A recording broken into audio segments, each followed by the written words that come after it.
Maganda tong sagutan ni Claire tsaka ni ni VP Sara, talagang bardagulan na naman. Pero alam mo, bumaba po talaga ang imahe ng PCO dito kay Claire. Hindi ko alam nga kung ang nagko-command sa kanya. Ay, ito yung aking opinion lang naman kung talagang si Bongbong Marcos pa ba o yung mga nakapaligid sa kanya, makakamag-anak niya. Kasi ibang-iba na po yung PCO. Dapat yung PCO ina-announce yung mga magagandang proyekto saan patungo ang gobyerno. Ang na-issue, ang ginagawa ng PCO ay parang banata ng Duterte, which is parang alam mong palengking-palengke, di ba? Kaninong idea yun? Yung tipong galit na galit kay Sara. Hindi naman ganun dati si Bongbong Alam mong nabubulungan. Parang ang bumubulong din kay Claire, hindi si Bongbong. Yung style. Look what happened from the ombudsman na sinasabing hindi naman qualified dapat yung ombudsman. Kasi nga politiko yung ombudsman. May kaso pa. Yung ombudsman ng ginawang ombudsman kasi pamilya nila 'Diba? Tapos nagkakaso pa yung anak. Diba? Tapos siya nang ginawang ombudsman. Tapos etong si Claire, vlogger na parang attack dog. Tapos etong huli si Matibag. Nakikita nyo yung klase. We are going towards doon sa wine-weaponize yung mga posisyon na pinapasahod ng taong bayan para atakihin yung pumupuna ng kapalpakan ng gobyerno. Ganyan po Kaya nga may natanong akong dating PCO secretary, hindi ko natatanungin kung sino.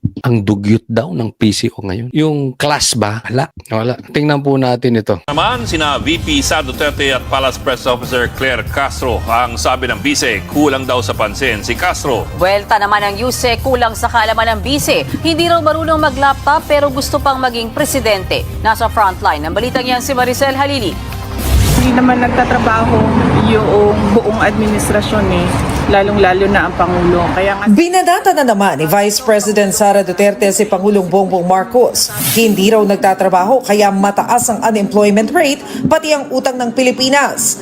Alam mo Claire, hindi ka dapat nagtatampo kung sinasabing hindi naman talaga nagtatrabaho. Tingnan po ninyo ang Kongreso, ang Kamara. Ang laki ng problema natin sa nakawan sa ghost projects. Ang laki ng problema natin sa pagtaas ng presyo ng gasolina, bilihin. Saan kayo nakaputok sa impeachment? Kung nagtatrabaho ang presidente, dapat nasasabihan mo yan. Yung anak mo nasan dyan Yung pinsan mo nandiyan. Don't tell us wala kang impluensya. Nasa iyo po ang budget. Look at your secretaries. Diba? Ang dapat inaatupag, paano natin maaayos tong presyo ng bilihin? Paano susugpuin itong talamak na paglaganap ng violence sa Pilipinas? Drug use, gambling. Sinong hinuli si Jason sa? Pambihira naman. Kanino nakatutok? Sa Duterte, yung PCO mo. Huwag kayong magagalit. Ano ginagawa nyo para bumaba ang presyo ng bilihin? Ang taas ng inflation rate natin ngayon Tingnan nyo po ang stocks natin, ang layo na. Ang bagsak na. Ang taas na ng dolyar. In denial pa rin kayo na nagtatrabaho presidente. Kayo ba'y talaga tanga? Para kayong hindi nakatira sa Pilipinas. Parang nakatira kayo sa babol. Hindi nyo nakikita? Tingnan nyo, bagsak ang real estate. Bagsak ang stocks. Ang taas ng inflation rate. Ang taas ng dolyar. Huwag nyo sabihin, DDS yung mga yan. DDS yung mga real estate Kaya bagsak. Yung inflation, DDS yan. Kakampi ng DDS yung dolyar kaya tumaas. Gago kayo. Paano nyo i-deny yan? Delta naman ang Malacanang. Nakita niyo po kung gaano po magtrabaho ang Pangulo. Ngayon, nandito siya, abalang-abala ang Pangulo sa ASEAN Summit. Ano bang nakikita nito? Nakikita ro abalang-abala ang Pangulo. Ano mapapalaya? Asian, alis ka ng alis. Hindi mo na nga maayos ang Pilipinas, alis ka pa. Ano to si Claire? May nakikitang hindi natin nakikita, no? Ako hindi na ako magugulat kung darating ang panahon, bangag na rin to. Kasi parang may nakikita pag gumanyan-ganyan na yan. Kadidikit mo. Pag naalukan ka at tumanggi ka, ewan ko sa'yo. Kung ano-anong nakikita mo, hindi nakikita ng mga Pilipino. Ang Vice Presidente nandoon po sa ibang bansa at nagbabakasyon. Lumaki ang utang dahil naman na po ni Pangulong Marcos Jr. ang napakalaking utang na nakuha ni dating Pangulong Duterte. Utang na naman ito. Walang problema pong umutang. Ito sasabihin ko sa inyo Kahit sa individual, walang problemang umutang. Ang problema kung para saan yung inuutang. Huwag tanga, Claire. Huwag tanga. Halimbawa, individual. Yung isa mangungutang, maglo-loan. Para saan? Kasi magninegosyo. Yung isa mangungutang, maglo-loan kasi bibili sapatos, bibili bahay, bibili ng iPhone. Nakukuha mo. Magkaiba po yun. Same thing. Yung utang ni PRRD, walang ang masama doon? Kasi may infrastructure na nagawa. Ba't ka uutang? Wala ngang infrastructure. Ba't ka uutang? Ang dami ngang tumatapon na pera sa ghost projects. Huwag mo i-compare na sa apple is to apple. Hindi nga siya marunong gumamit ng computer. So mukhang hindi siya marunong mag-research kung ano ba ang nangyayari sa kasalukuyan. Ito raw yung konteksto nitong sa computer. Ito, hindi ko kasi napanood yung tungkol sa computer. May napanood ako, na-interview yung isang baklang mataba. Sa kanya ko narinig na ang konteksto daw noon na parang tila may nabato ng computer, ng laptop, parang ganun. Hindi ko alam, hindi ko na maano. So, sinabi daw ni Sara, hindi siya marunong mag-computer. Gusto pa raw maging presidente. Alam mo, Claire, hindi mo makukuha sa marunong mag-computer o hindi marunong. Saan ka? Bigyan kitang choice. Magaling sa computer, pero addict. Hindi marunong sa computer, pero sober. Magaling sa computer, pero magnanakaw. O hindi magaling sa computer, pero hindi magnanakaw. Magaling sa computer, pero walang infrastructure. Hindi magaling sa computer, pero may infrastructure. Hindi, kayo na lang tanungin ko, hindi man sasagot yan eh. Saan kayo? Bakit? Si Ferdinand Marcos Sr. ba marunong sa computer? Coach, wala pa namang computer noon. Kasi ibang konteksto, ngayon kailangan marunong sa computer. Of course, kailangan mong marunong. Pero kanya-kanya pong talent yan. Ang importante po sa leader, influence. Let me repeat that. Ang importante sa leader, influence, not computer knowledge. Halimbawa, leader ka. Ito nagkahagul, nagnanakaw yung mga congressman. Sasabihin mo wala kang alam. Gago ka ba? Kahit hindi mo kontrolado yun, kahit sasabihin mo separate branch po, legislative yun, kung may influence ka over them, hindi po ganyang katalamakang na. Of course, meron nakawan. Hindi po natin mahalis yan. Pero grabe po nakawan ngayon. Nuknukan po ang nakawan ngayon. Huwag naman kayo magpakatanga dyan. Hindi po usaping computer to. Parang gano'n marunong sa computer yun na. Baka AI kayo magaling. Baka gumagawa kayong AI. Ang dami nga negosyante walang alam sa computer eh. Pero pwede mong i-delegate yun kung leader ka. Hindi rin pinalampas ng palasyo ang patutsada ni VP Sara na kulang sa pansin si Yuse Castro.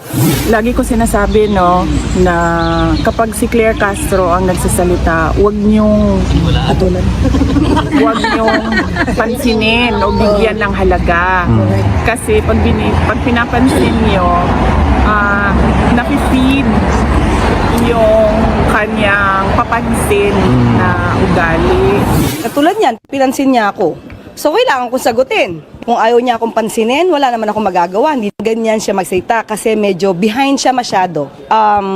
May kasabihan nga tayo, di ba? Yung the brain operates on a use it or lose it principle. So ang punto niya dyan, use it or lose it. Gamitin mo yung utak mo kaya nawawala. Ewan ko, pero kung ako tatanungin, talagang papansin to si Claire. May naging ganyan na ba sa PCO? Kaya na sumagot, papansin ba o hindi papansin?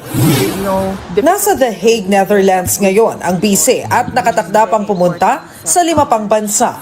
Ngayong araw, formal nang binuksan ang 48th ASEAN Summit sa Lapu-Lapu City, Cebu. Sinalubong ni Pangulong Marcos ang heads of state ng ASEAN countries. Sa opening statement ni PBBM, Magsosona na po, okay? Magsosona na. Anong sasabihin nito sa SONA? Yung mga biyahe niya? Anong naibigay na trabaho ng mga kakabiyahe mo dyan? May nagawa bang infrastructure? ipinunto niya ang banta sa ASEAN ng nangyayaring sigalot sa Middle East. For the Philippines, we made a difficult decision to recalibrate our ASEAN chairship hosting in response to the Middle East conflict through the scaling down of non-essential activities and shifting of applicable meetings from physical to virtual platforms. Sa plenary session, binigyang diin ng Pangulo ang pagkabahala ng buong ASEAN sa lumalalang tensyon sa pagitan ng Iran, Amerika at Israel. Ipinupursigi ngayon ang pagkakaroon ng Maritime Center sa Pilipinas. Is not to confront or not to somehow push back on any single force or any single country. It has to be seen from this perspective. What we are working for is the continued freedom of navigation and the peaceful navigation in South China Sea. Naintindihan nyo? Lalim, no? Sige. Bago niya, humarap kagabi si Pangulong Marcos sa isang trilateral meeting kasama ang heads of state ng Thailand at Cambodia. Napagkasundo ang ipupursige ng parehong bansa ang lahat ng mekanismo para tuldukan ng tensyon dulot ng issue sa teritoryo. Thailand and Cambodia are two neighboring countries. It is best that we avoid conflict. It only brings losses and suffering. The Philippines' constructive leadership in promoting regional peace, stability, and unity is commendable. Nagbabalita mula sa Frontline, Maricel Halili. Eto, pakita lang. Ako, tanong ko lang doon sa mga kumakampi kay Bongbong Marcos. Kasi marami po nakakatanggap dyan. Di umano. Maaring hindi si Bongbong Marcos ang nagbibigay. Maaring yung mga nakapaligid. Eto, tanong ko. Halimbawa, 20 years nakaupo si Bongbong Marcos. Anong mangyayari sa Pilipinas? Halimbawa lang to. Maawa kayo sa Pilipinas po. Huwag kayo sige tanggol kasi nakikinabang kayo. Remember this, nakinabang ka nga. Sinunog mo naman ang sarili mo sa impyerno. Nakinabang ka nga. Pero yung kaanak-anakan mo, mapapahamak dahil bagsak ang ekonomiya natin. Sa bagay, tatakas na kayo sa tatakas na kayo sa ibang bansa. May offshore accounts kayo. I'm talking about the politicians. Pero kayong mga vloggers, kayong mga trolls na nakakatanggap sa barya, yung natatanggap nyo, ibabagsak lang na ekonomiya natin. Yun lang tanong. Huwag nyo na akong sagutin. Tanong nyo na lang sa sarili ninyo. Kayong maliliit, barya ang naibibigay sa inyo. Kakatanggol nyo. Kung maupo tong 20 years, gaya nung tatay niya, gaano ang ibabagsak ng ekonomiya natin? Yung mga negosyante mag-aalisan. Yung mga mayayaman mag-aalisan. Sino may iwan? Kayong nabigyan ng barya. Tayo na walang kakayanan lumipat ng bansa. Maawa kayo sa Pilipinas. Isipin nyo rin naman yung ibang tao. Isipin nyo yung pamilya ninyo.